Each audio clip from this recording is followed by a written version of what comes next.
지금 이제 추석 연휴입니다. 추석 연휴고 오늘 추석 연휴에 우리 창세기 13장 본문 계속 해야 되는 거죠. 창세기만 지금 418번째입니다. 그러니까 10년 가까이 8년 한 거죠. 8년 418번. 그래도 아직 예, 굉장히 오래 한 거예요. 굉장히 오랫동안 창세기 강의 설교를 했는데 아직도 13장 그것도 중간에 건너뛴 거야. 10장 11장 건너뛰고 지금 하고 있는 겁니다. 그만큼 내용이 많다라는 얘기인데 사실은 그렇게 어려운 내용은 아니에요. 예수님을 기준으로 해서 해석을 해야 되거든요. 모든 성경은 예수님을 기준으로 해서 해석을 해야 됩니다. 예수가 어떻게 해석을 해주셨는지 그 기준과 원칙에 따라서 구약 성경을 해석하면 돼요. 그런데 우리 설교자들이 예수를 잘 모르니까 예수가 구약을 어떻게 해석해 줬는지에 대한 이해도가 부족해요. 지식도 없고. 그러다 보니까 구약 성경을 안 해요. 그리고 예수를 해석해 주신 우리 선생님 설교만 그 본문만 주구장창 갖다가 설교를 해요. 우리 선생님이 13권이나 쓰셨잖아요. 이 선생님의 그 본문만 가지고 예수가 이런 말씀을 하셨다고 선생님의 해석을 갖다 쓰시는 거야. 예수님이 구약을 해석해 주시고 오셨는데 예수님이 해석해 주신 구약을 설교를 안 하시고 신약 성경만 필요하다고 선생님이 해석해 주신 예수님만 갖다 쓰고 있는 그런 모습이에요. 그럼 우리가 예수님을 더 많이 알아갈까요? 선생님을 더 많이 알아갈까요? 선생님을 예. 자, 각자 자기 나름대로 예수를 해석해 주시러 오신 분들이 있어요. 이만희, 문선명 이런 분들이 각자 자기 나름대로 예수를 해서 예수를 설명해 주셨잖아요. 그런데 그분들이 해석해 주는 예수를 계속 듣다 보면 누가 예수가 돼요? 이만희가 예수가 되고 문선명이 예수가 돼요. 그럼 우리 선생님도 예수가 돼요. 그렇잖아요. 우리 JMS 정명석이 자꾸 듣다 보면 누가 예수가 돼요? 지저스 모닝스타가 예수가 돼. 정명석이 앞자리에 지저스 모닝스타. 아침 새벽별 예수라고 자기는 또 새벽별 예수. 누가 예수가 돼? 선생님의 해석을 따라가다 보면 선생님이 예수가 돼요. 충격적인 복음성가. 예수님처럼 바울처럼 그렇게 살 수 없어요. 이거는 다른 분들은 어떻게 느꼈는지 모르겠는데 제게는 굉장한 충격으로 다가오는 내용입니다.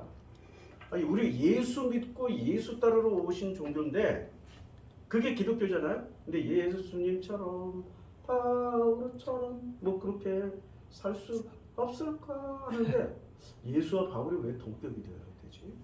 예수는 아무리 생각해도 하나님의 아들이고 바울은 하나님의 아들이 아니잖아. 확실히 아니잖아. 다르잖아. 그런데 왜 그렇게 우리는 동급으로 취급을 하지? 뭐를 따라서 살아서 그래? 뭐를 따라서 우리가 살았던 거예요?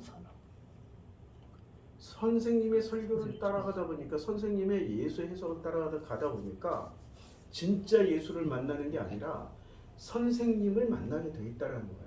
너무 과격한 비판을 하시는 것 같은데 과격한 비판을 왜 하냐면은 이 과격한 비판의 내용이 누구예요? 그럼 사람들이 이렇게 반문을 합니다. 그럼 왜 그분이 선생님이 쓰신 성경 13권 왜 하나님은 허락해 주셨어요? 아, 당연히 허락해 주셔야죠. 그 선생님의 모습이 우리 지금 현존하시는 교주님들 모습이잖아요. 이만희, 문선명, 계열을 또 이은 한학자 자기는 하나님의 홀리마더래잖아. 홀리마더. 그럼 그 새끼는 그 아들 새끼들은 다 예수가 돼 있어야 되지. 그 무슨 예수야? 기관총 들고 나와서 얘네들이 황금으로 도배를 하고. 그 몰래도 그런 몰래가 없지. 바알도 그런 바알이 없지. 근데 자기를 홀리마더라고 그래요. 그럼 어떻게 해서 그 사람들은 그 사람을 홀리마더라고 신격화시켜서 믿어요? 신기하죠. 성경 해석권을 쥐고 있는 사람이 곧 그 자리를 대신하는 겁니다. 그게 놀라운 거예요. 누가 해석해 주느냐에 따라서 교파가 나뉘어요. 장로교 칼빈이 해석해 주는 사람을 따라가면은 장로교 교인이 되는 거고. 잘 생각해봐요. 잘 생각해봐. 그 다음에 그 뭐 신비주의자 거시기 따라가면은 몰몬교도가 되는 거고요. 그 다음에 무슨 스미스 따라가면은 여호와 증인 되는 거고. 잘 생각해 보시라. 누구를 따라가느냐에 따라서 그 사람의 운명이 바뀝니다. 그런데 성경에서 누구 따라가고 했어요? 내가 길이요 진리요 생명이니 나를 말미암지 않고서는 아버지께로 올 자가 없다라고 그랬어요. 그럼 그 나를 따라가야 되잖아. 그 나가 누구예요? 예수만 따라가야 되는데 왜 예수를 안 따라가고 자꾸 교주들을 따라다니시냐고. 왜 자꾸 교주만 그렇게 섬기고 숭배하시냐고. 그게 문제예요. 그게 문제예요. 그러면 창세기 12장 오늘은 총괄하겠습니다. 창세기 12장 13장 넘어가기 전에 창세기 12장을 이런 관점에서 다시 재해석을 해보자고. 창세기 12장을 가장 현실적인 언어로 얘기하면 이런 거예요. 뼈와 살이 타는 인생을 보여주는 거야. 아니 무슨 굉장히 에로스한 무슨 영화 같잖아.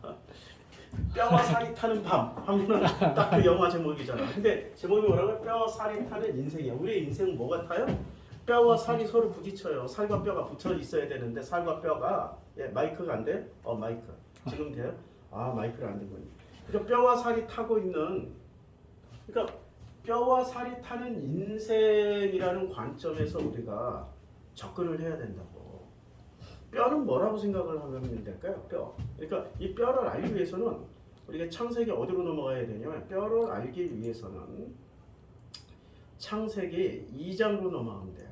창세기 2장에 보면 여호와 하나님이 그 사람을 이끌어서 에덴 동산에서 경작하게 지키게 했어요.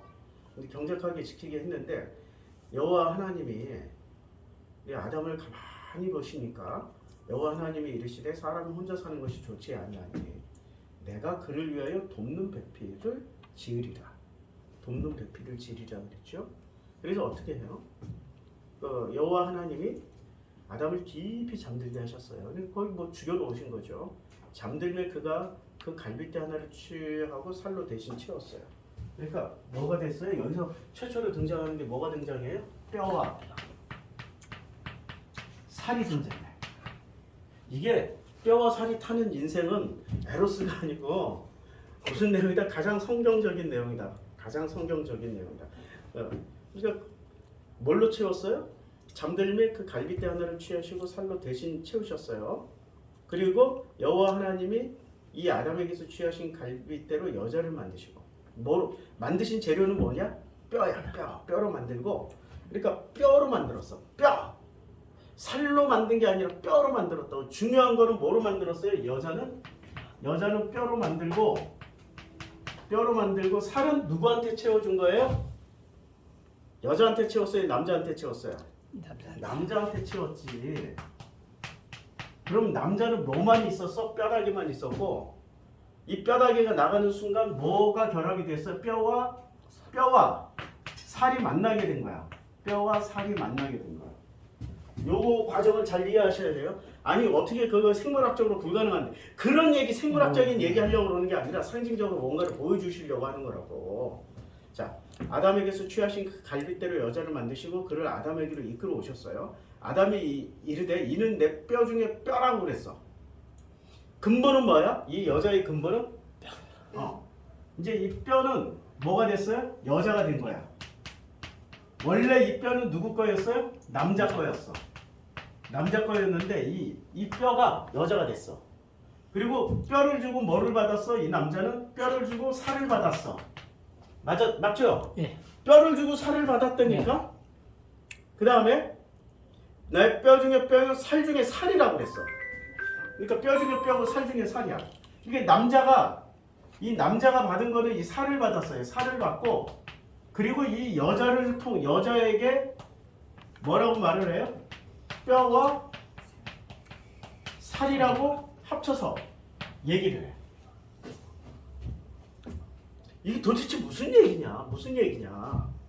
이러므로 이제 이 뼈와 살이 이러므로 남자가 부모를 떠나. 뭐를 떠나야 돼?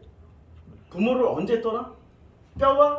나는 뼈다귀만 가지고 있었고 내 뼈다귀가 나가면서 나에게 살이 들어왔고 저 여자를 보니까 내 뼈다귀만 가지고 나갔는데 뭐가 붙어 있어? 살도 붙어 있어. 그러면 이 여자는 내 뼈를 가져간 살덩어리야. 내 뼈는 누가 만들어줬어요?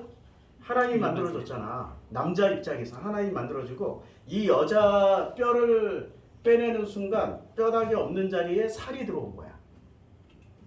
살이 들어왔어. 자, 그러면 만약에 뼈와 살이 잘 생각해봐요.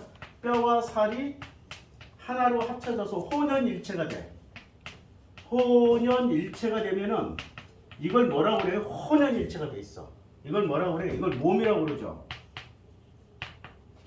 이게 몸이야. 지금 몸을 분석하면은 뼈와 살이야.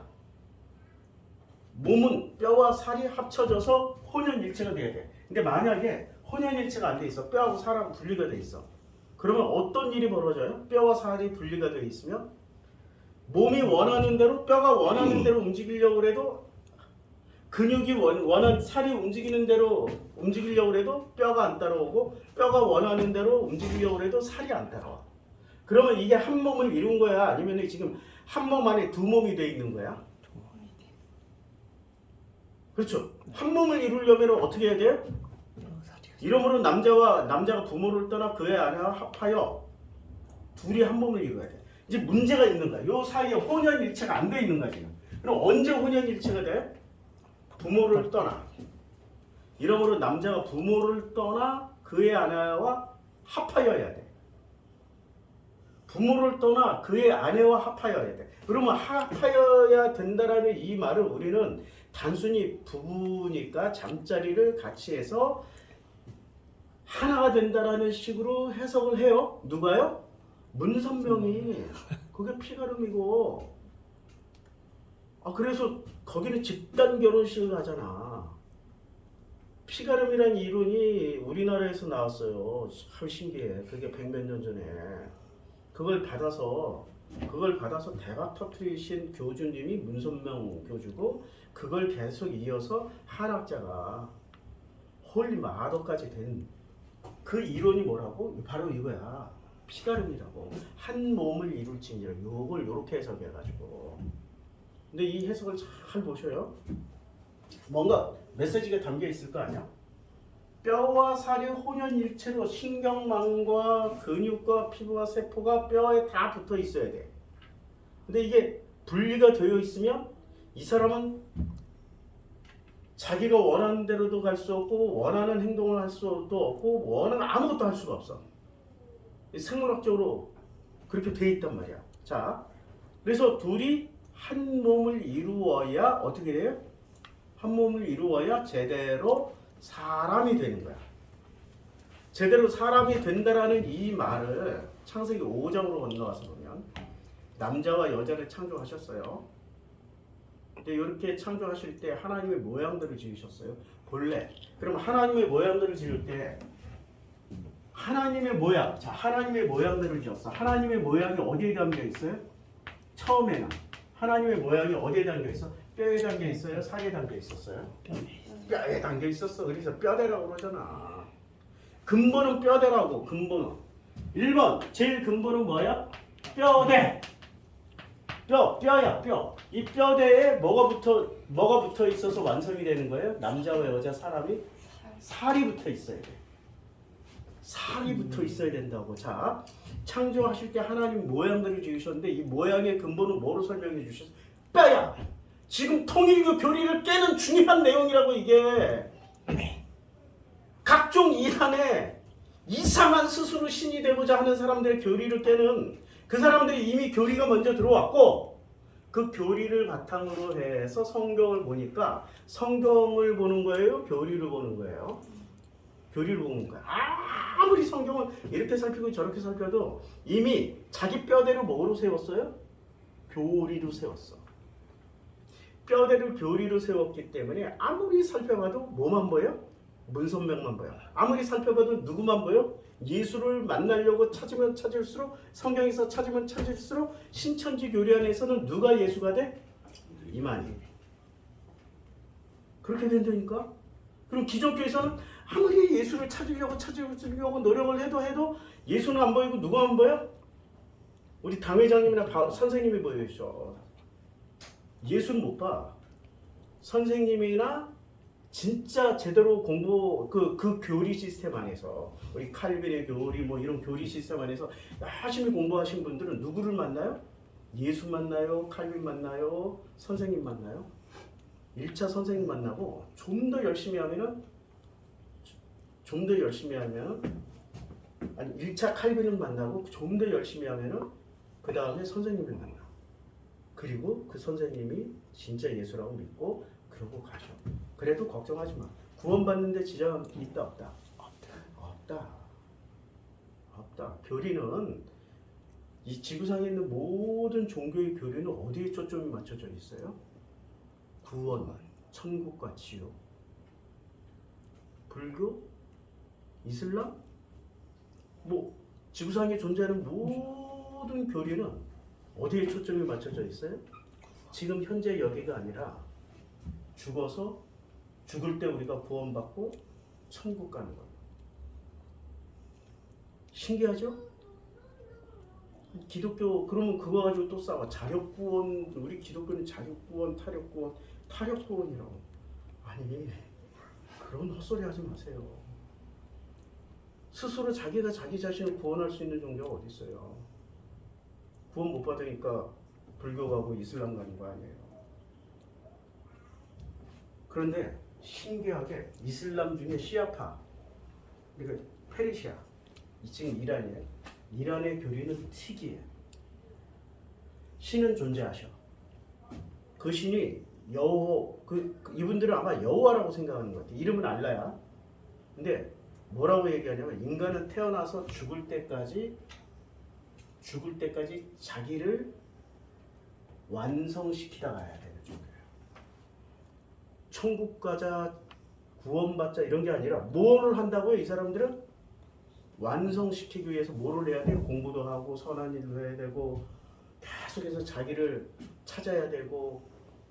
그러니까 전 세계에서 가장 철학적인 사람들이 어디냐면 이란 사람들이에요. 페르시아, 아리안들. 그리고 전 세계 모든 종교는 어디서 나왔어요? 전 세계 모든 종교의 교리는 어디서 나왔어? 전 세계 모든 종교의 교리, 페르시아, 이란에서 나왔어요.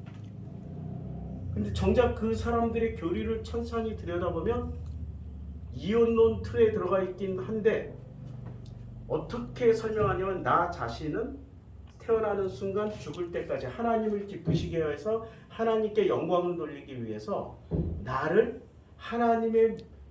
이 땅에 보내신 목적에 맞는 삶을 살다 가게 해야 돼. 완성시키다 가야 돼. 그러면은 이게 이슬람 교리예요? 기독교 교리예요? 조로아스터 교리예요?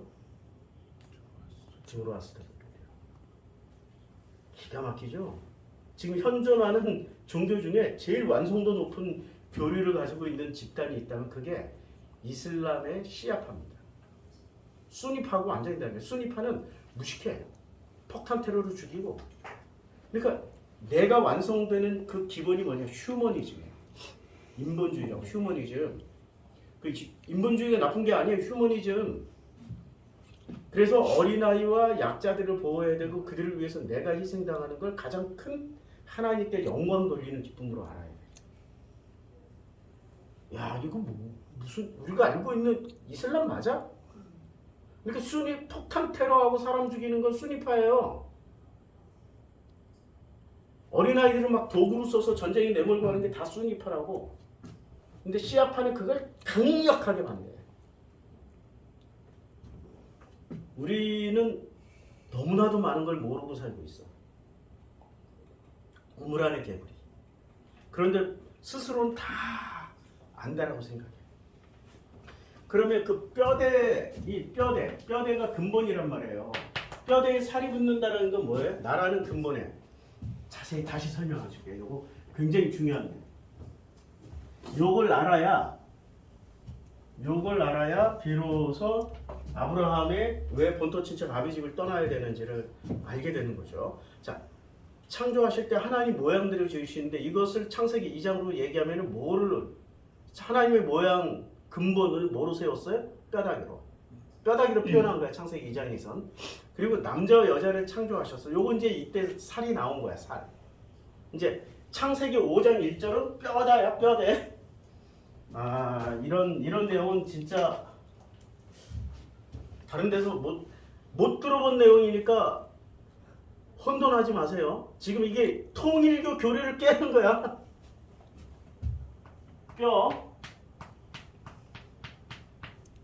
뼈를 뭐라고 그래요? 이걸 하나님의 모양, 형상, 모양과 형상이라고 그래요. 모양과 형상. 그 다음에 남자와 여자를 만들었다는 게 이건 살이야. 살을 붙였어. 이때 살이 탄생한 거야. 그들이 창조되던 날에 하나님이 그들에게 복을 주시고 그들의 이름을 뭐라고 그랬어요? 이게 이제 그 남자와 여자를 요걸 살이라고 그러고 요걸 사람이라고 그랬어. 그런데 둘이 연합을 하래. 연합을 하라는 것은 뭐 하라는 얘기? 서로 사랑하라야. 예수에 따르면 맞죠? 너가 내 이웃을 누구처럼? 내 몸처럼. 왜 내 몸처럼이라고 그랬을까? 내 몸 안에 비밀이 다 있는 거. 뼈와 살의 비밀이. 아니 예수가 말씀하셨잖아. 내 이웃을 누구처럼? 내 몸처럼. 내 몸이라는 말은 이혼론에서 보면은 이게 경건한 말입니까? 이게 매우 세속적인 말입니까?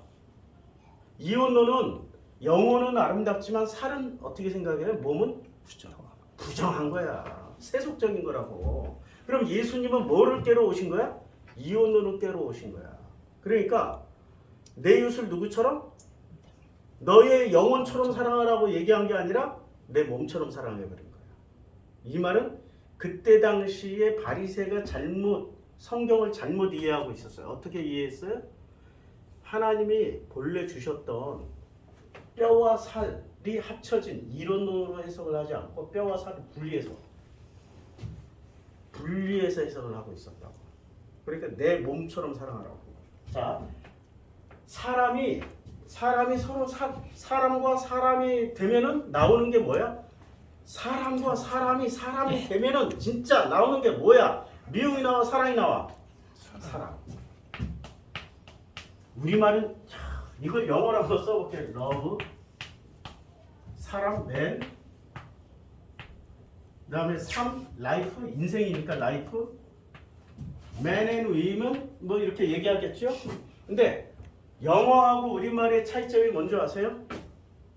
영어는 전부 다 단절해. 러브하고 맨하고 무슨 관련이 있어? 전혀 관련 없죠. 전혀 상관관계 없어요. 근데 우리말은 정말 신기한 말이야. 상관관계가 있어. 손을 말할 때 영어는 이게 palm, 손바닥. 손 전체를 hand.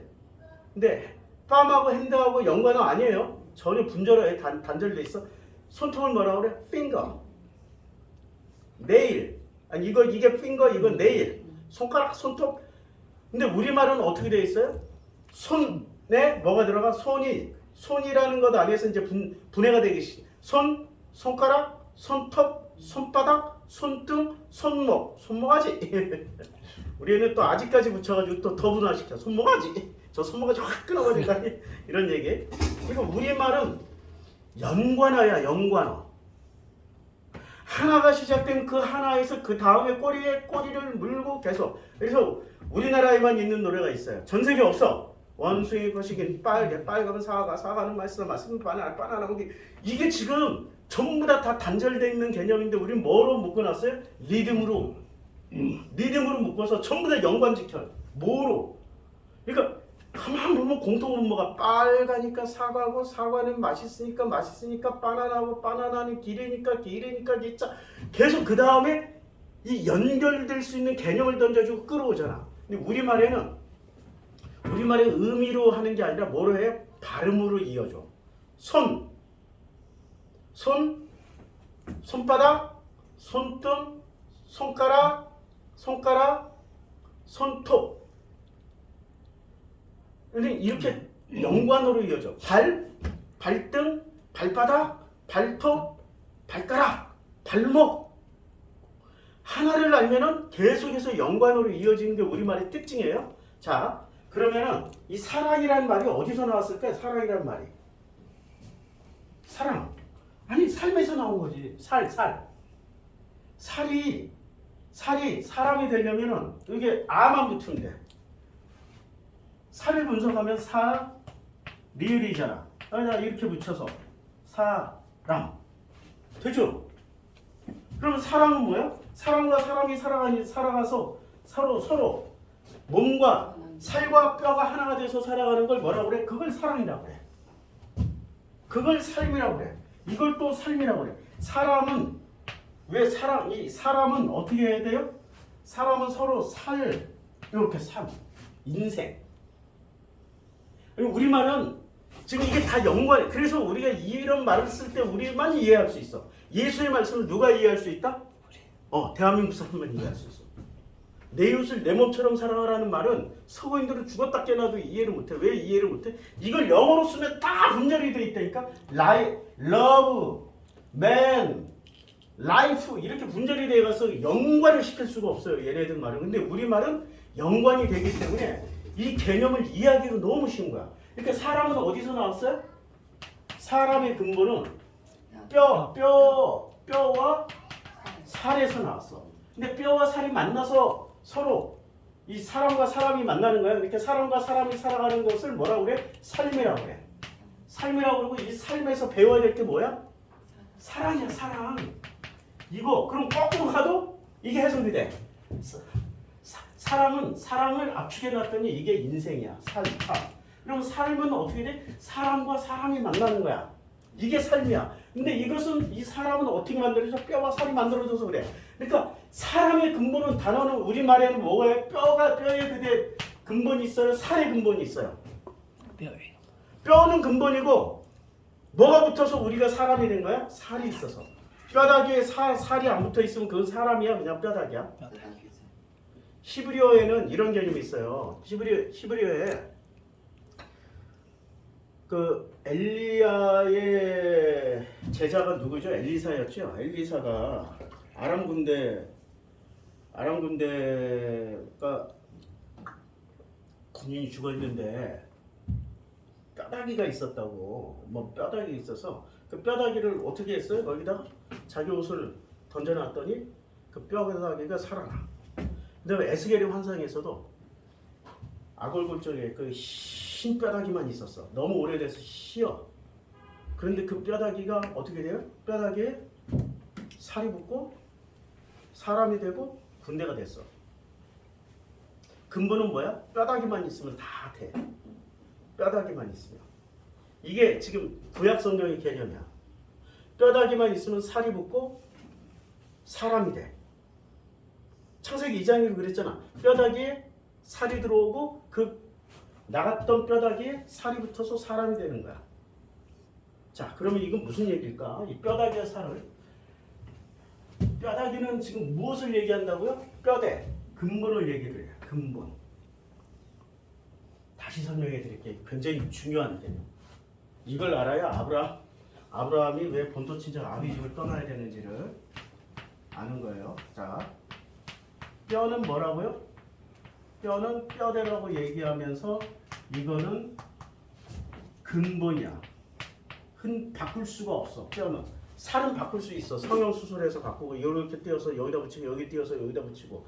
우리 살아있는 표본 샘플 봤잖아. 감옥 가셨지만. 살은 여기저기 갖다 붙일 수 있는데 뼈는 팔뼈를 다리뼈에다 붙여놓으면 그 정상이 이상한 사람이 돼요. 손가락을 발가락뼈에다 붙여놓으면 손가락뼈를 발가락뼈에다 붙여놓으면 어떻게 돼요? 걸을 수 있어요? 못 걸어요. 그렇게 구조가 안 돼 있다고. 그러니까 이건 근본이야. 이 근본은 뭐라고 그러냐면 지금 기독교 모든 종교에서는 이걸 교리라고 생각을 해. 교리가 아니고 성경 예수가 말씀하신 이 근본은 뭐냐? 이 지향하는 이 근본은 하나님의 형상이라고 해요. 뭐라고요? 뼈는? 형상. 하나님의 형상을 찾아가는 거야. 지금 우리는 우리의 뼈를 찾아가는 과정이라고. 이게 하나님의 형상이야. 우리는 뭐로 만들어졌다? 창세기 5장 1절에 하나님이 사람을 창조하실 때 하나님의 모양대로 지으셨다. 맞죠? 그러면 살은 뭐예요? 살은 남자와 여자가 합쳐졌어. 그래서 이걸 뭐라고 불러요? 사람이라고 그래. 자, 창세기 5장 2절. 남자와 여자를 창조하셨고 그들이 창조되던 날에 하나님은 그들에게 복을 주시고 뭐를 주셨어? 복을 주셨어. 분명히 뭐를 주셨어요? 복을 주셨어. 바라크를 주셨어. 바라크. 이게 바라크야. 복을 주셨고 그들의 이름을 뭐라고 불렀어요? 사람이라고 불러요. 그럼 사람은 이제 사람이 되기 위해서 뭐를 갖추고 있어야 돼요? 하나님의 형상이란 뼈대 위에 사람이라는 살을 채워야 돼. 그럼 하나님의 형상은 뭐야? 하나님의 형상은 철학으로 얘기하면 이론론이야. 이론론. 그런데 살이라는 건 뭐예요? 뼈다귀 위에서 움직여야 되는 이원론이야. 그래서 예수가 뭐라고 그러냐? 마태복음 5장 17절에서 율법의 1.1핵이라도 폐하러 오신 게 아니야. 어떻게 한다? 완성시키러 오셨다고. 다시 내가 읽어드릴게. 마태복음 굉장히 중요해. 그래서 요새 계속 마태복음 5장을 뭐로 해요? 교동문을 읽잖아. 내가 율법이나 선지자를 폐하러 온 줄로 생각하지 마라. 뭘 폐하러 온? 살을 다 태워서 없애면 끝난다라고 생각해. 누가요? 이혼론자들은 살을 다 태워버리면 살이 부정하다고. 살 하면은 우리는 살 하면은 이 살이라는 게 여러 가지 의미 있죠. 살을 얘기할 때 제일 신비한 왜 살을 여기다 붙여놨는지 난 이해를 못했어. 화, 살. 아니 화살이야. 아니 이 살이라는 게 그럼 화살은 왜 화살이라고 왜 그랬을까? 활을 쏘면 어떻게 날아가요? 그냥 눈으로 보기엔 똑바로 그렇게 쭉 날아간다고 생각하잖아. 근데 화살은 이렇게 똑바로 날아가니 부들부들 떨면서 날아가요? 떨면서 나가요. 부들부들 떨면서 날아가죠. 우리 올림픽 중계 보면 화살 중계할 때 화살이 넌칠 춤을 추면서 하잖아. 예. 그걸 짧게 보면 부들부들 확 떨면서 하잖아. 살은 뭐야? 살은 부들부들 떨리면서 사는 게 살이야. 아니 살이라는 건 부들부들 떨리면서 계속해서 아니 우리 근육 중에 안 떨리는 근육이 있냐고. 안 떨리고 가만히 있으면 어떻게 돼? 괴사해. 괴사. 뼈다귀는 움직이지 말고 가만히 있어야 되는 거고 살은 어떻게 돼? 계속 화살처럼 부들부들 떨려야 돼. 그래서 뭐라고 한다? 우리는 부들부들 떨리는 걸 살 떨린다라고 그러지. 아니 이 세상에 떨리는 것 중에 제일 많이 떨리는 게 뭐예요? 24시간 쉬지 않고 제일 많이 떨리는 게 살아있는 사람에게는. 살은 24시간 360을 쉬지 말고 움직이고 있어야 돼. 이게 떨리지 않으면 어떻게 돼요? 활동할 수 없어요. 괴사 당한 거야. 이미 끝나는 거야. 죽는 거야. 뼈다귀는 움직이지 말아야 돼. 뼈는 움직이지 말아야 되고 살은 계속 움직여야 돼. 살 떨리게 계속 움직여야 돼. 신기하죠? 이 우리말이. 그러면 우리 여기다 이렇게 살과 살이 합쳐진 것을 뭐라고 그래? 살 두 개니까 여기다 살을 리을을 뒤로 빼고 나랑 너랑 누구랑 살아? 살아갈 때는 언제나 나랑 너랑 살아. 그래서 사랑이야. 사랑은 누구랑 해? 나랑 해, 너랑 해. 사랑은 누구랑 하냐고. 너랑 나랑 같이 사랑하는 거야. 그래서 사랑이야. 그래서 사랑은 어떻게 해야 돼? 이렇게 사랑처럼 떨리는 게 어딨어? 내 살과 살이 서로 떨리는 사랑을 하고 있는 거야. 이걸 이혼론자들은 어떻게 생각해요? 너무 세속적이야. 너무 야해. 이 사람들이 이미 머릿속에 뭔가 이상한 생각을 하고 있는 거야. 성경의 개념은 그게 아니에요. 사랑이라는 것은 살과 살이 만나서 둘이 연합하여 뭐가 되라고 한 몸이 되는 거야. 이게 한 몸이야. 이게 서로 사랑을 하고. 야, 성경을 이렇게 우리말로 설명하면 이렇게 쉽게 설명이 된다? 이게 참 놀라운 거죠. 그러면 이 원칙 중에 원칙은 뭐냐? 예수가 말씀하신 게 내가 율법이나 선지자를 폐하러 온 줄로 생각하지 마라. 이 말은 뭐예요? 뼈도 폐하면 안 되고 살도 폐하면 안 돼. 근본을 알아가라는 얘기야. 폐하지 말고 모르면 사람들은 폐한다고 그래. 종교는 뭐냐면 여기서 종교는 굉장히 중요한 내용이에요. 종교의 근본은 뭐냐면 종교라는 이 근본은 뼈대를 세워요. 뼈대. 어떤 이 십자가라는 교회라는 뼈대를 세웠어. 예, 뼈대 잘못 그렸다. 이상한 뼈대가 제일 안정된 뼈대 탁 세워. 뼈대 세우고 이 뼈대를 살로 채워야 되는데 뭐로 채워요? 사람으로만 채워. 그리고 뭐를 하게 만들어? 숭배하게 만들어. 숭배하고 맹신하고 맹종. 그래서 오직 이 종교에 충성, 헌신, 봉사하게끔 만드는 게 종교의 목적이야. 종교의 목적은 사람을 모아놓고 어떻게 살으라고? 서로 사랑하게 만들면서 살게 하질 않아요. 아니, 예수는 그렇게 하셨는데 그 제자들은 그렇게 선생 때부터 이렇게 망가졌어. 베드로 얘기하는 거 아니에요? 선생님부터 망가졌어. 자, 그러면 이 종교가 사랑을 하지 못하는, 이제 종교의 목적을 뭐로 책정하냐면, 예수는 종교의 목적은 뭐라고 그랬어? 서로 사랑하라. 내 예수를 내 몸처럼 사랑하라. 이게 예수의 가장 크고 웅장한 계명이잖아. 그런데 이 종교는 서로 사랑하라. 근데 누구만 사랑해? 같은 종교인끼리만 사랑하라. 그리고 뭐를 해요? 종교의 가장 중요한 개념은 선은 세우고 악은 어떻게 하라? 멸하라. 그래서 선을 세우는 사람은 같은 종교인들끼리는 선을 세울 수 있어. 같은 목표, 같은 신, 같은 시스템이니까. 그런데 만약에 타 종교가 등장을 했어. 그러면 어떻게 해야 돼? 포용해야 돼? 멸해야 돼? 그게 아브라함계열 종교예요. 유대교, 이슬람교, 기독교. 이슬람교에서 순위교 시아파 빠져요. 시아파는 멸하는 게 아니야. 같은 종교인끼리는 포용. 그럼 시아파의 조상님은 누구세요? 고레스 왕이에요. 나의 종 고레스. 여호와께서 얘기했잖아. 나의 종 고레스야. 거기가 근본이야. 자, 그러면 종교의 근본은 선은 세우고 악은 멸해야 돼. 이게 종교의 근본이야. 선은 세우고 악은 멸해야 돼. 그리고 십자군은 누구를 멸하러 가요? 악마, 이슬람을 멸하러 가고, 이슬람은 악마, 기독교를 멸해야 돼. 둘 중에 하나는 악마고 둘 중에 하나는 천사야. 이긴 누가 천사가 되고 누가 악마가 돼요? 이긴 놈이 천사가 되고 지는 놈이 악마가 되는 거야. 이게 승자성 원칙이야. 그런데 기독교, 제가 어렸을 때 기독교는 위대한 종교야. 그래서 맨날 승리했어. 이 세상의 모든 부자 나라는 다 어느 나라? 유럽과 미국이 다 기독교 나라야. 그런데 가만히 나이 먹고 보니까 유럽과 미국이 부자 나라가 아니라 진짜 알부자들은 석유를 깔고 앉은 나라들이에요. 석유, 무슨 뭐 가스 이런 거. 근데 전 세계 석유 가스를 다 깔고 앉은 나라가 기독교 국가예요? 무슬림 국가예요? 무슬림 국가야. 100% 다 기독교 국가 아니야. 참, 내가 어렸을 때 뭔가 계속 그런 설교 들고 살았는데 뭐 많이 속은 것 같아. 진짜 축복받은 땅은 누가 다 가지고 있어요? 무슬림들이 다 가지고 있다고. 그러니까 뭔가 목적을 위해서 정보를 조작, 왜곡, 날조하신 거야. 우리 종교라는 기본 개념 안에는 뭐가 들어가 있냐면 선과 악이라는 개념이 들어가 있어요. 그래서 선은 세우고 악은 멸해야 돼. 이게 종교의 기본 법칙이에요.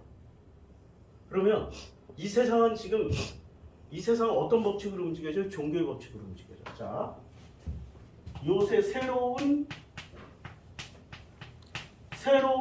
그 사이비 종교가 하나 생겼어. 문주교라고. 문주교가 뭔지 아세요? 문재인 민주당이 합쳐진 교회야. 이 사람들이 특징이 있어. 이 사람들은 자기네들이 원하는 민주주의를 해야 돼. 무슨 민주주의? 자기네들이 원하는 민주주의야. 근데 이 원하는 민주주의는 누구를 멸해야 돼요? 악은 멸하고 자기를 세워야 돼. 아니, 여기에 이름을 또 바꿀게. 국힘당, 국힘교라고 해. 근데 이 사람들하고 뇌가 다른 게 아니야. 같은 뇌를 가지고 있어. 여기는 보이는 문재인을 숭배하면서 민주당을 움직여서 교리를 실천하려고 하는 사람들이고, 국힘당은 경북 지역의 토착 세력들, 경북 지역의 지역 유지들, 경북의 지역 유지들의 그 사람들의 뜻을 따라서 그 사람들의 소원하는 것을 이루어주는 당이 국힘당이야. 그럼 이게 종교야, 정치 집단이야? 이게 지금 종교예요, 종교.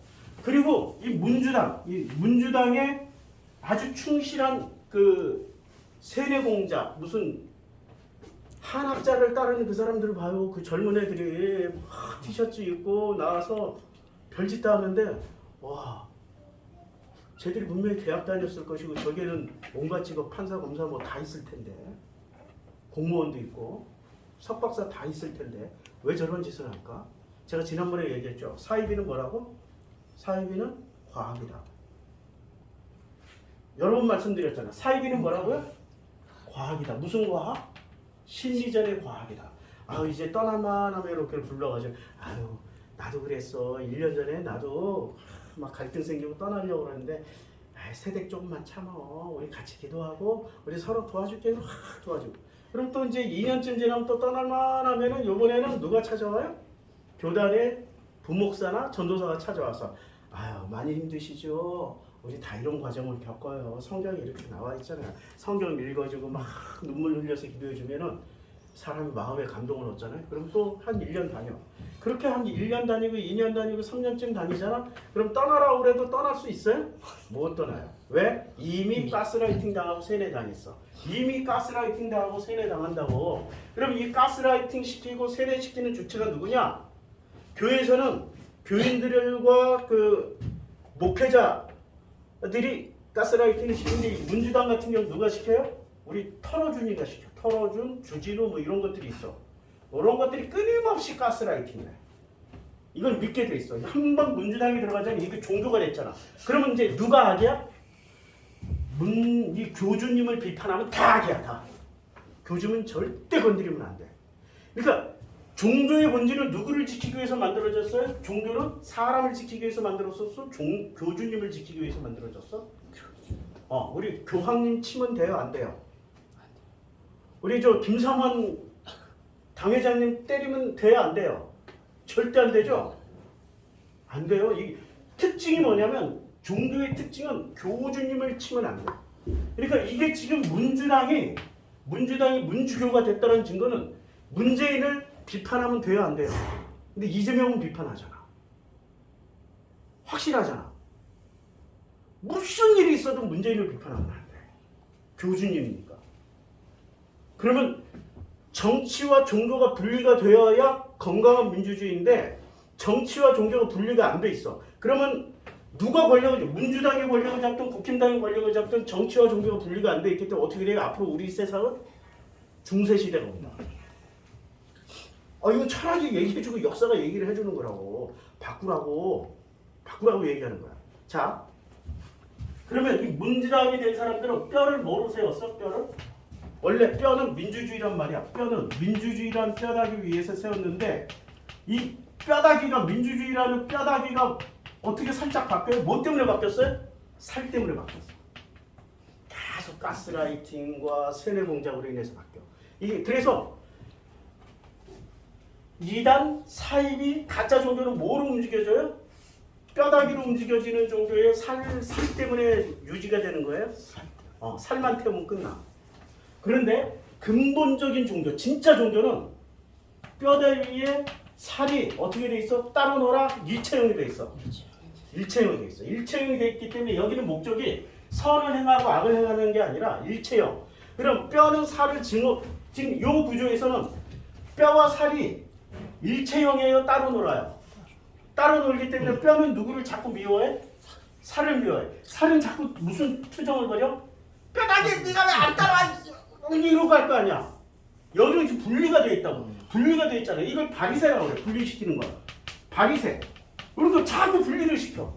이 바리새 역할을 누가 했어? 지금 이 문제당에서는 털어줄 주지도 뭐 이런 것들이 다 지금 온갖 유튜버들이 이거 하고 있다고. 바리새 역할 자꾸 분리를 시킨다고. 뼈와 살을 자꾸 분리를 시켜. 왜? 하나가 되는 순간 진짜 건강한 종교로 들어갑니다. 진짜 건강한 종교는 정치 참여할 필요가 있다 없다? 없어요. 분리해서 자기 길을 가. 정치에 소외당하고 억울한 일을 당하는 사람들이 어디 와서 빌어야 돼? 종교 와서 빌면 돼. 근데 힘과 능력을 가지고 해서 정치와 종교를 하나로 합쳐버려. 그러면은 이 사람들은 어디로 가야 될지 모르는 거야.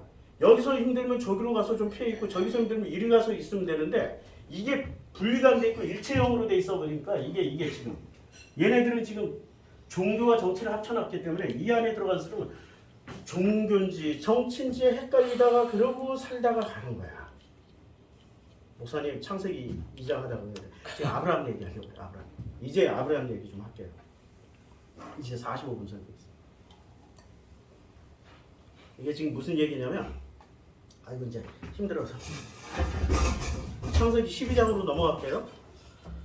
창세기 12장의 핵심 테마는 뭐라고 그랬어요? 창세기 12장. 너는 너의 고향과 친척과 아버지의 집을 떠나. 어디를 떠나라고? 너의 고향과 친척과 아버지의 집을. 이거는 뼈다귀를 찾으러 가라는 여행. 다시 제가 설명드릴게요. 이건 뼈다귀 얘기예요, 살 얘기예요 지금. 아버지 집을 떠나라는 거. 뼈와 살이 타는 인생. 뼈다귀 얘기예요, 아니면 살 얘기예요? 아버지 집에서 뭐를 배웠어, 뭐를? 뼈다귀는 하나님의 형상으로 태어났는데 지금 무슨 얘기했잖아? 문무당 얘기했잖아. 뼈대는 민주주의 맞대니까. 그런데 뭐가 문제야? 살이 문제야. 그럼 여기서 뭐가 문제야? 살이 문제. 고향, 친척, 아비집은 이게 지금 살 얘기예요, 뼈 얘기예요? 살 얘기.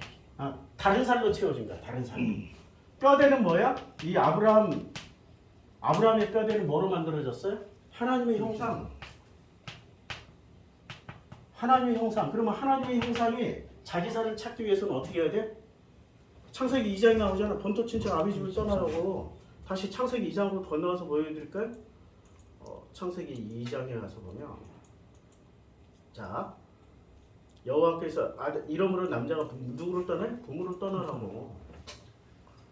그래서 그의 아내와 합해 자기의 살과 합쳐서 어떻게 돼? 둘이 한 몸을 이루라고. 일체형되라고.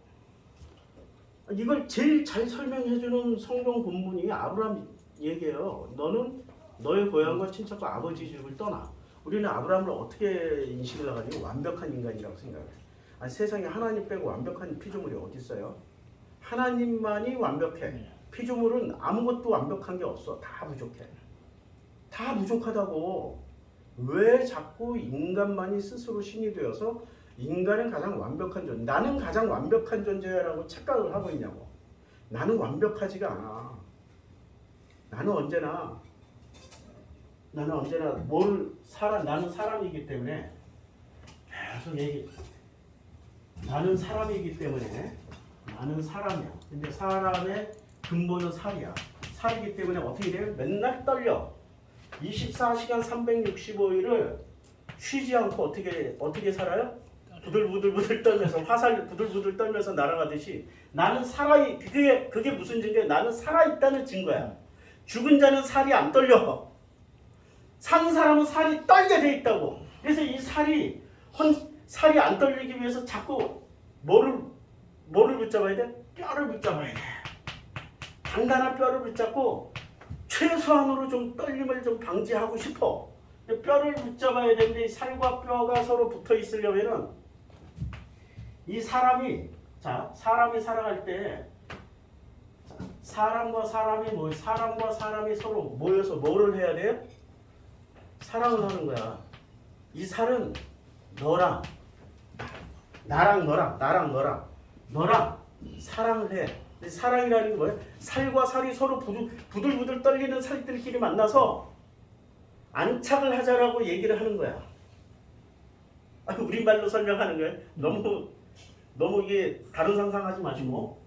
그러다 보니까 이것을 뭐라고 그러냐면 사람과 사람이 서로 만나서 사랑하는 것을 삶이라고 해요. 삶. 이걸 인생이라고 해요. 우리 인생은 어떻게 살아가요? 부들부들 떨면서 살아가야 돼. 이게 원래 하나님 만들어 놓은 피조물의 법칙이라고. 나란 인간의 법칙인데 어떤 사람들은 욕심이 과해가지고 하나도 안 떨리고 온실 속의 화초처럼 살아가고 싶어. 어떻게 살아가고 싶다고? 온실 속의 화초. 그러니까 뜨거운 햇빛도 피하고 태풍도 피하고 바람도 피하고 눈도 피하고 비도 피하고 그리고 어떻게 유리로 그것도 아주 방탄 유리로 된 하우스에서 따뜻한 햇살 맞아가면서 더우면 에어컨 빵빵 틀고 이러고 살고 싶은 거야. 자연 환경에 노출되고 싶지 않아. 그런 사람 우리 다들 그런 꿈을 꾸잖아요. 사람이 자기의 삶을 살아가는데 욕심을 부리기 시작한다고. 그래서 어떤 집을 이렇게 유리 온실을 딱 만들어 놓고 이게 유리 온실이야. 그래서 햇빛도 맞고 바람도 맞고 비도 맞고 태풍도 맞고 온갖 것을 다 심지어 여기 벌레조차도 못 들어와. 완전 여기 무균실이야 무균실. 그래서 또 어떤 피해도 해충도 없어. 근데 하나님의 현실은 어떻게 돼?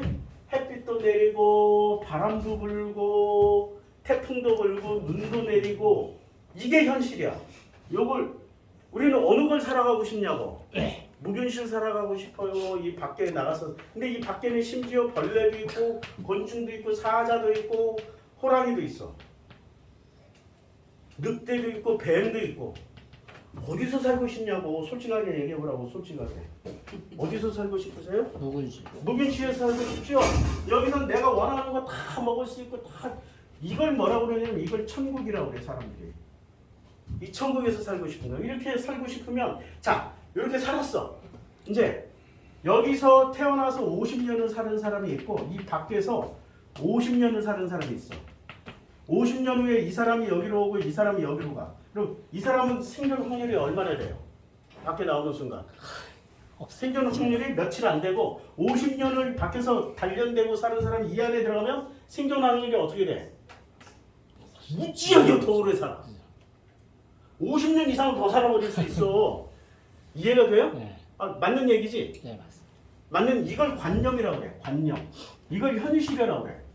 그러면 진짜로 정말로 오래 살고 정말로 튼튼하고 건강하게 사람답게 살고 싶으면 어디서 나와야 돼? 무균실에서 나와가지고 현실을 부딪히면서 살아야 돼.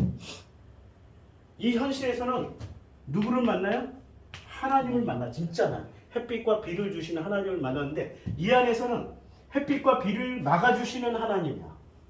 근데 하나님은 햇빛과 비를 주시는 분이야? 막아주시는 분이야? 비를 주신 계속 주시는 분이지 막아주시는 분이 아니야. 그러니까 여기서 만나는 하나님은 하나님이 아니라 교주님이야. 교주님. 막아주시는 교주님을 만나는 거야. 이해가 돼요? 막아주시는 교주님을 만난다니까 이걸 뭐라고 그러냐? 이걸 교회라고 그래. 이걸 종교라고 그래. 종교는 뭐를 제공해줘요? 요걸 제공해줘. 완벽을 제공해줘. 근데 완벽은 언제 이루어져요? 완벽은 완성된 어떤 결론이 아니라 상태야. 상태. 어떤 상태? 삶이라는 상태라고. 삶은 인생이란 말이야. 이 삶에는 뭐가 들어있어? 나랑 너랑 사람이 사랑하면서 살아가는 걸 삶이라고 그래. 이때 비로소 내 상태가 나를 얘기해줘. 내 상태가 행복하냐, 내 상태가 불행하냐, 내 상태가 힘드냐, 내 상태가 좋으냐로 내가 결정돼. 나라는 인간이 결정된다고. 근데 나는 내 상태를 전부 다 뭐라고만 해? 햇볕이 와도 불평, 비가 와도 불평, 바람 불어도 불평, 조금만 더워도 불평, 추워도 불평. 그럼 자기 상태를 어차피 한 번밖에 살아가는 인생 아닌데 되돌릴 수도 없어. 나이 먹고 다시 나는 20대로 돌아갈래, 나 돌아갈래 한다고 돌아갈 수 있어요? 못 들어가요. 못 들어가. 한 번밖에 살 수 없고 앞으로도 다가오는 시간들도 나에게 단 한 번밖에 없는 시간이야. 이걸 계속 이 무균실 완벽한 방탄유리 하우스에서 살기를 원하세요? 아니면은 이 현실 지금이라도 나와가지고 사람과 사람이 부딪히는 삶을 살 거냐 이거야. 어떤 걸 선택할 거냐. 그걸 이제 얘기를 해주는 거야. 자, 본토 친척 아비집을 떠나라는 얘기는 무슨 얘기예요? 본토 친척 아비집에서 만들어졌던 그 방탄 유리 하우스에서 나와서 어디로 가라? 현실로 가라. 현실로. 내가 내게 보여줄 땅이 그게 현실이야. 그럼 이 현실은 행복에 열려있는 현실이에요? 그냥 온갖 고난과 끔찍함이 열려있는 현실이야? 아니지. 무균실에서 살 때는 그 현실이 아름다워 보였어. 관념으로 다 배웠어. 소설로 배우고 영화 보면서. 내가 초창기에 우리 그 여자들은 어떻게 생각하냐면 내 남편을 현빈 원빈. 왜 다 이름이 두 자야? 현빈, 원빈 뭐 이런. 근데 막상 살아보니까 누구예요? 강호동이야? 강호동 건데도 얼마나 좋아. 막상 살아보니까 도저히 살 수 없는 존재라고 여겨져. 뼈와 살이 지금 만났는데 어떻게 돼? 불행해지기 시작하는 거야. 그리고 내가 여기서 불행하니까 직장에 나가도 현실 이 사회생활을 하더라도 뭐가 계속 펼쳐져? 왜 전부 다 내 주변에 현빈, 원빈은 없고 왜 그냥 이상한 빈들만 가득 차 있냐고. 텅빈들이라고. 텅빈들. 아무도 안 웃어. 텅빈들. 이걸로 너무 허무하고 공허하다고 살 수 없다고 살려달라고 악을 써요. 내 눈이 어디에 맞춰져 있어서 그래? 현실이 아니라 이런 방탄 유리 하우스를 알고 있으니까 이 방탄 유리 하우스에서 사는 것이 내 목표가 되어버린 거야. 그러면은 본토 친척 애비집을 떠나는 순간부터 아브라함은 마음 상태가 어떻겠어요? 감사함으로 나왔을까요? 두렵고 떨리는 마음으로 나왔을까? 두렵고 떨리는 마음으로 나오니까 하나님 뭐라고 얘기해줘요? 자꾸 좋은 말만 해줘. 내게 복을 주어 내 이름을 창대케 하리니 너는 복이 될 거야. 이런 말을 해줘야 나을 거 아니야. 야, 너 나가자마자 야 호랑이 만난다, 야 뱀 만난다, 이 태풍 만나고 이런 얘기 좀 나가겠어요? 도로 들어가지. 그리고 너를 축복하는 자에게 내가 복을 내리고 너를 저주하는 자에게 내가 저주를 하리니 땅의 모든 족속이 너로 말미암아 복을 얻을 것이 자꾸 이런 말을 해야 갈 거 아니야. 그치요? 근데 현실은 어떻게 돼요? 하란 떠날 때 75세였는데 가나안 땅에 들어갔어요. 들어가자마자 가나안 사람이 그 땅에 이미 거주하고 있었어. 그러니 자기가 발붙일 곳이 없는 거야. 아브라함에게 여호와께서 아브라함에게 나타나 말씀하셔요. 내가 이 땅을 내 자손에게 주리라 하셨어. 아니 지금 이런 얘기 한다고 위로를 받겠어요? 불안하니까 더 자꾸. 하나님은 언제 나를 만나러 오시냐면 내가 편안하고 좋고 신나고 즐겁고 행복하면 나를 만나 주시러 와요? 아니면 내가 불안하고 힘들고 어려울 때 만나 주시러 와요? 언제 와요? 불안하고 힘들 때 와라. 편안하고 무소식이 희소식이야. 그때는 음성도 안 들려줘. 가만히 있어 그냥. 잘 살고 있는 거야. 무소식이 희소식이야. 내가 너한테 나타날 때는 너도 위기고 나도 마음이 힘들어서 온 거야. 이렇게. 우리 아버지 어머니가 언제 찾아와요? 무작정 이 서울에 가서 사는 딸내미 아들내미들 편안할 때 안 간다고. 아들이 사고 나거나 딸이 사고 나거나 힘들거나 어려울 때 그때 올라가서 하는 거지. 마찬가지 원리야. 사랑의 원리는 다 똑같아. 그래서 거기서 이제 정착을 합니까? 정착을 못해요. 재단을 쌓는데도 불구하고 정착을 못해. 동쪽 산으로 옮겨 장막을 쳐. 그리고 또 재단을 쌓고 여호와의 이름까지 불렀는데도 불구하고 점점 남방으로 옮겨가야 돼. 남방은 네겝의 사막이라고. 더욱더 거친 땅, 더욱더 힘든 땅, 더욱더 살기 어려운 땅으로 내몰리는 거예요. 왜요? 자기가 가지고 있는 돈이 별로 없으니까. 정착 자금이 별로 없는 거야. 우리 처음부터 돈 많았다고 생각하지만 정착 자금은 언제 만들어져요? 그대는 아리따운 여인이라. 그래서 나는 죽이고 그대는 살리리. 이 본토 친척 애비집에서 뭘 배워먹는 거예요? 본토 친척 애비집에서 예쁜 여자 있으면 죽이고 빼앗는 걸 배운 거야. 그 습성을 그대로 여기 땅까지 가져왔어. 자기 가치관. 거짓말 안 해도 살 수 있었는데 거짓말까지 할 수밖에 없는 이런 문화 문명 속에 사는 거예요. 그대는 아리따운 여인이다. 근데 이 거짓말을 하는 것 자체가 잘못된 거예요. 그냥 그 습성을 너무 잘 하시는 하나님이 점점 남방 땅으로 오게. 아무리 부르짖어도 응답을 안 하신 거야. 응답은 해도 뭐라고 응답을 해? 야, 너 곧 이루어질게. 기다려. 어디로 가? 우리는 보통 그런 얘기해. 야, 저 남방 땅으로 가서 거기서 이런 거짓말을 해. 그러면은 너 돈과 재물이 나올 거야. 이렇게 듣기를 원하잖아. 그런데 그런 얘기 한마디도 안 해주시고 뭐에 몰려? 상황과 조건에 계속 몰려서 간다고. 상황과 조건에. 그럼 하나님은 말로 하시는 분이에요? 상황과 조건으로 메시지를 주시는 분이에요? 상황주. 간단해. 상황과 조건으로. 그럼 내 주변에 늑대들만 있고 내 주변에 여우들만 있고 내 주변에 뱀들만 있어. 그럼 내 상황과 조건은 뭐 하라고? 더 배우라고. 더 성장하라고. 더 배우라고. 너 그런 만큼 아직 안 컸다고. 너 소가지 좀 비우고 마음을 청결하게 하라고. 네가 꽉 차 있으니까 지금 못 들어간다고 빨리 비우라고. 이런 얘기하는 거 아니에요.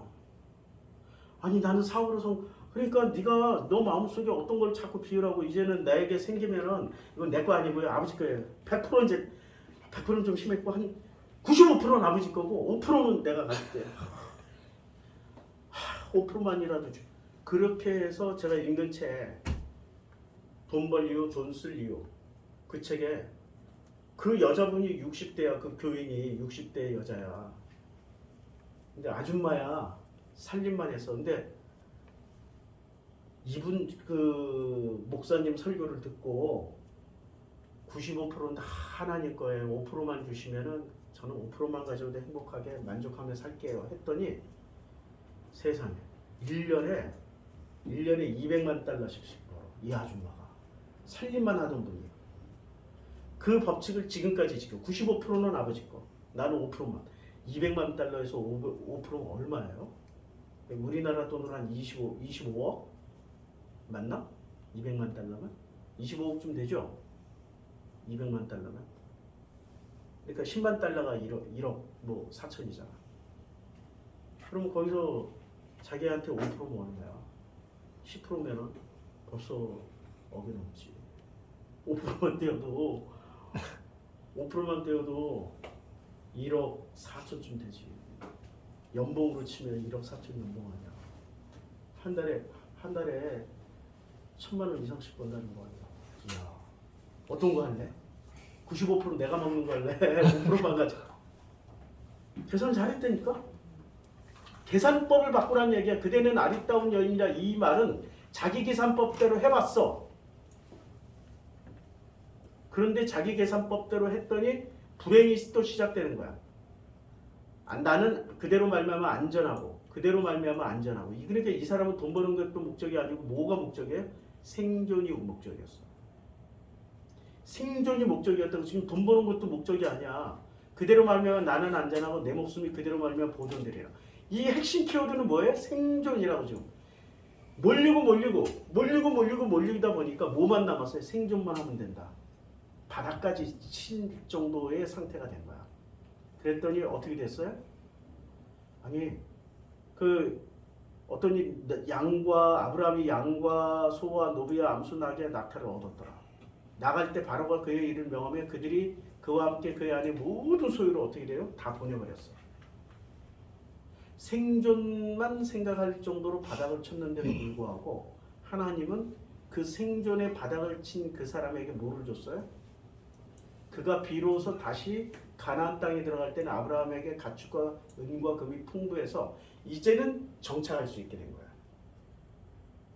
이제는 정착할 수 있게. 그래서 자기 사병을 300명이나 둘 수 있는 사람 300명을 먹이고 입히고 재우고 해봐요. 돈이 얼마나 많이 들어요. 그 정도로 하나님이 어떻게 됐다? 바닥을 칠 때 오히려 그 바닥을 칠 때 줘버리셔. 바닥 칠 때 준다니까?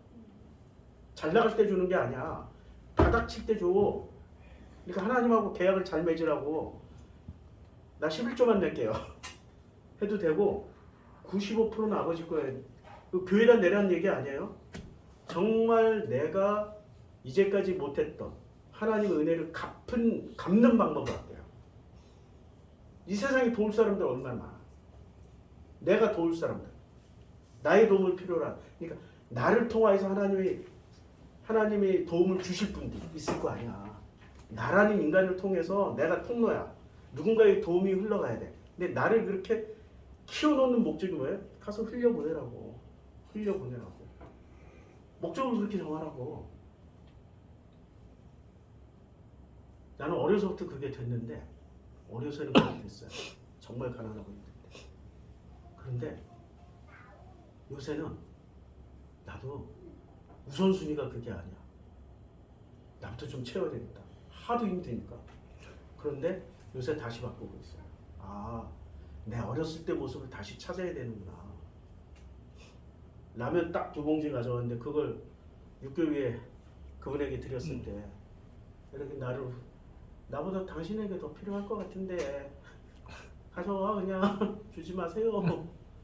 어거지로 주고 왔잖아. 다음 날부터 그분이 안 보여. 나는 그거 또 일주일 저녁 끼니로 라면 2개 끓여 먹고 자는 게 내 그 양식이었거든. 그리고 돈 아껴서 집에 보내는 게 내 기쁨이었고. 집에 보내고 나서 나는 저녁 끼니를 라면 2개를 다 못 먹었어요. 뭐 그게 겹쳐가지고 어떻게 되냐? 허리가 고장 났어. 나이 21살에 허리가 고장 나가지고 6개월을 누워 있었어요. 몸의 기운이 빠지니까. 돈 아끼려고 그 겨울에 냉골에서 잤어. 저녁 안 먹지 냉골에서 자지 사람이 버틸 수 있겠어요. 맨날 그냥 일은 삽자로 들고 다니는 그런 일을 했지. 그러니까 6개월을 누워있는 그 동안에 내가 할 수 있는 게 뭐가 있겠어요? 그냥 밤마다 베개 밑에 얼굴, 왜냐면 한 방에 5 식구 살았다니까? 그렇게 가난하게 살았어. 내가 무슨 다른 짓 하면 다 보니까 그냥 얼굴 묶고 그냥 소리 옆으로 안 새나가게 그냥 막 펑펑 우는 거밖에 더 했어. 그리고 울다가 지치면은 누워있으면 심심하니까 성경책 거꾸로 들고 있다가 나도 모르게 마음속에서 하나님 살려만 주시면 뭐든 하겠습니다. 그 목사 됐잖아. 그래서 그 시절은 그랬어. 목사 되는 길이 살려만 주시면 뭐든 하겠습니다. 그 시절은 그런 패턴이 통했다고. 또 살려주셨더니 지금 이렇게 이런 복음을 전하잖아요. 하셔야 된다고. 내 상황과 조건을 몰아가는 것은 거래하라는 게 아니라 네가 좀 부르짖고 너 자신을 한번 내려놓을 게 뭐가 있는지 하라고. 이렇게 내려놨는데 막상 목회에서 40살까지 목회하면서 그때 채워야 될 걸 다 못 채웠어. 자리도 얼마나 좋아요. 학교 교목실에 있고 내가 원하면은 대형교회 당회장도 될 수 있고. 그때 그걸 못한 게 못내. 나도 뭔가 걸려있는 게 있는지 우선순위가 딱 생기면 너부터 주는 게 아니라 나부터 챙겨야지. 이게 나이 이게 최근에 생긴 이상한 습관이에요. 그래서 이게 옛날 모습이 아니구나. 나도 옛날 모습으로 돌아가야 되네. 왜냐면 그게 내 원형이야. 어렸을 때 그 모습. 진짜 아무 욕심 없이 그저 남에게 다 주는 게. 지금은 물질이 없으니까 물질은 못 주지만 재능을 다 주잖아요. 재능 기부 계속 하고 있죠. 그것도 나누면 내가 줄 수 있는 거야.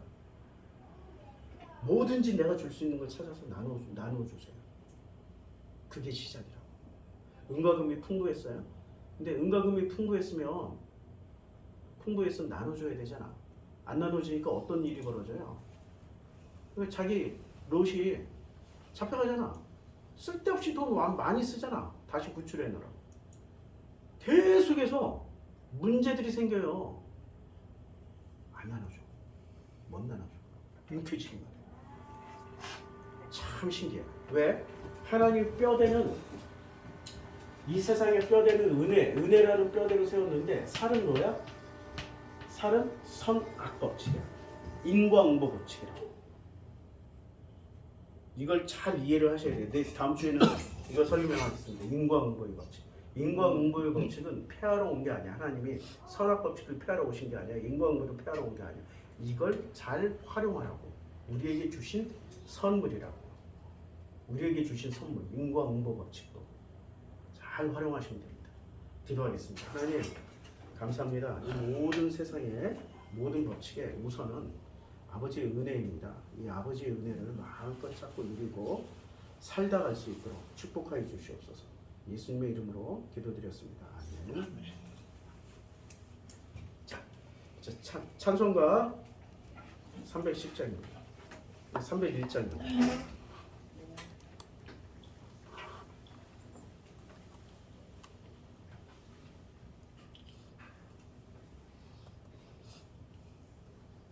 창세기 아니 창세기 찬송가 301자. 자, 우리 반주자